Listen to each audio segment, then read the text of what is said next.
ॐ सघनः शुनुः शवशः पृथुप्रगामा सुशिवः मीड्वान् अस्माकं बभूयात्। वही हमारा शक्तिपुत्र, विस्तीर्ण गमन करने वाला, उत्तम सुखकारी वर्षाकारक हमारा हो। यह जो मंत्र लिया गया वह ऋग्वेद के प्रथम मंडल के 27वें सूक्त का द्वितीय मंत्र है। मतलब हिंसा तो है, लेकिन हिंसा का समर्थन तो वेद करता है, लेकिन वह अंतिम विकल्प है। युद्ध अंतिम विकल्प के रूप में स्वीकार किया गया है। इसीलिए हमारे नायकों ने स्वयं शांतिदूत बनकर युद्ध को रोकने का प्रयास किया। जैसे भगवान कृष्ण महाभारत काल में शांतिदूत बनकर वह कई बार कौरवों को समझाने का प्रयास किया उन्होंने, लेकिन अंत में उन्हें हिंसा का प्रयोग करना पड़ा। लेकिन प्रमुख रूप से हिंसा विहीनत्व का सम्राट, जिस प्रकार भगवान कृष्ण, भगवान राम और अन्य महापुरुष थे, ऐसी विशेषता एक शक्तिपुत्र के अंदर होना चाहिए। 7वां, वह नमनों द्वारा, विनम्रता द्वारा ईश्वर की वंदना में प्रवृत्त हो। अर्थात जो शक्तिपुत्र होता है उसके अंदर विनम्रत्व होता है, अहंकार बिल्कुल नहीं होता, और विनम्रता से ईश्वर की उपासना करने में प्रवृत्त रहता है। इसलिए यदि हमें ईश्वर का नमन करते हुए हमारे अंदर विनम्रत्व आ रहा है तो हम एक शक्ति हमारे अंदर आती है, ऊर्जा हमारे अंदर आती है। 8वां है, वह विस्तीर्ण गमन करने वाला हो, कहीं भी आने जाने में वह हिचकिचाने वाला ना हो। यानी यहां पर व्यक्ति कहीं आने जाने में संकोच ना करे, कहीं आने जाने में इनकार ना करे, असुविधा उत्पन्न न करे, और हर समय तैयार हो, हर समय। क्योंकि वेद एक प्रचारक ग्रंथ है और व्यक्ति को बदलने के लिए, अच्छे आचरण करने के लिए, लोगों के अंदर दुष्टत्व समाप्त करने के लिए यहाँ वहाँ जाना अति आवश्यक होता है। अतः विस्तार रूप से कहीं भी दूर दूर तक वो जा सके व्यक्ति, इसलिए यह विशेषता अपने अंदर उत्पन्न करना अति आवश्यक है। 9वां, वह उत्तम सुखकारी हो, वह स्वयं सुख से रहे, अपने अंदर सुख अनुभव करे, सकारात्मक सोच अपने अंदर हमेशा रखे और दूसरों को भी सुख प्रदान करने के पूरे प्रयास करे, दूसरों को भी सुखकारी बनाए, और वह सुखपूर्वक अपने जीवन, स्वयं का, परिवार का, समाज में सुख बिखेरने वाला हो। 10वां, वह वर्षा कारक हो, वह वर्षा ऋतु में रुकावट ना हो तथा मानव मात्र जन सामान्य पर सुखों और कामनाओं की वर्षा करने वाला हो। यहां पर वही बताया गया है कि व्यक्ति क्या होता है कि 4 मास चौमासा कहीं व्यक्ति स्थायी रूप से अपना ठिकाना बना लेता है और फिर वो निकलता नहीं।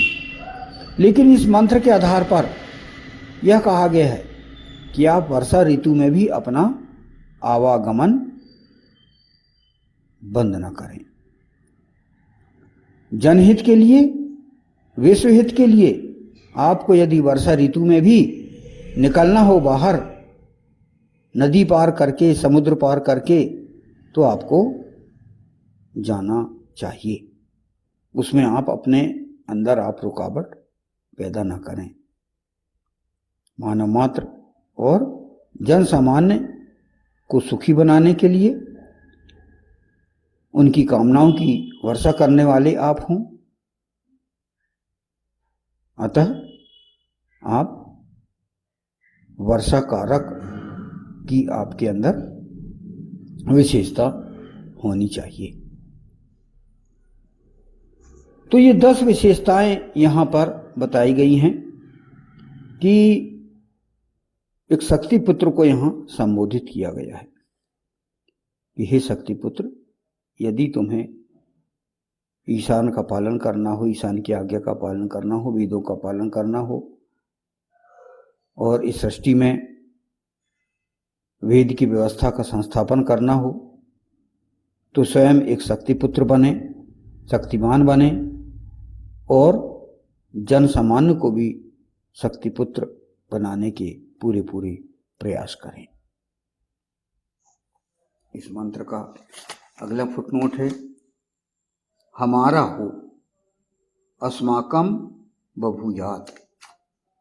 इस मंत्र की अंतर्गत इस मंत्रांश की व्याख्या की गई है।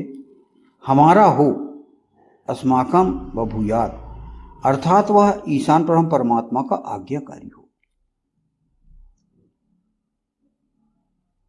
उपरोक्त समस्त विशेषताओं से समन्वित होने के उपरांत भी यदि वह ईश्वर या ईशान ब्रह्म परमात्मा को नहीं मानता, उसका ईडन, उपासना, वंदना नहीं करता, तो उसका शक्ति पुत्र होने का उद्देश्य पूर्ण नहीं हो पाएगा। तो इस मंत्र में यह विशेष रूप से अलग से ये बताया गया है कि हमारा हो, अर्थात ईशान का हो, ईशान परम परमात्मा का हो। ये जो विशेषताएं जो गिनाई गई, कहा गया कि वही हमारा शक्तिपुत्र, विस्तीर्ण गमन करने वाला, उत्तम सुखकारी, वर्षा कारक हमारा हो। यदि व्यक्ति शक्तिमान बनना चाहता है, शक्तिपुत्र की उपाधि उसको मिलनी है, तो वह ये 10 विशेषताएं के अलावा एक विशेष रूप से इसमें कहा गया है कि अस्माकम बभूयात, अर्थात वह ईशान परम परमात्मा का आज्ञाकारी हो। अब आज्ञाकारी कैसा हो?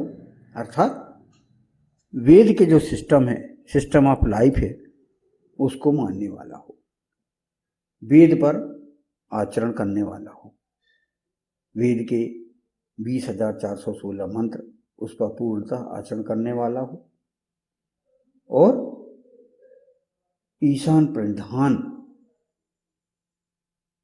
उसके अंदर ये विशेषता हो, क्योंकि ईशान प्रणिधान ही व्यक्ति को अहंकार से दूर रखता है। व्यक्ति विनम्रत्व संपन्न होता है। पुराणों में ऐसे अनेकों शक्ति पुत्रों का वर्णन है जो उपरोक्त विशेषताएं रखते थे, किंतु जैसे ही उन्होंने ईश्वर का ईंधन छोड़ा, वे बहुत बड़े अत्याचारी और मानवता के शत्रु के रूप में परिवर्तित हो गए। उनसे विश्व को कष्ट, पीड़ा और विनाश के अतिरिक्त और कुछ नहीं मिल सका। ईशान का ईंधन, ईश्वर का ईंधन, बंधन व्यक्ति को निरंकुश नहीं बनने देता। इसलिए ईश्वर का, ईशान परम परमात्मा का ईंधन किया जाना अति आवश्यक है। तो हमने देखे सतयुग से लेके द्वापर युग तक और आज कलयुग में भी हम देखते हैं कि जो ईश्वर की उपासना नहीं करता, जो नास्तिकता लिए हुए होता है, उसके अंदर बहुत अहंकार कूट कूट के भरा हुआ रहता है। उसके अंदर विनम्रता नहीं रहती। और वह प्रारंभ में भलाई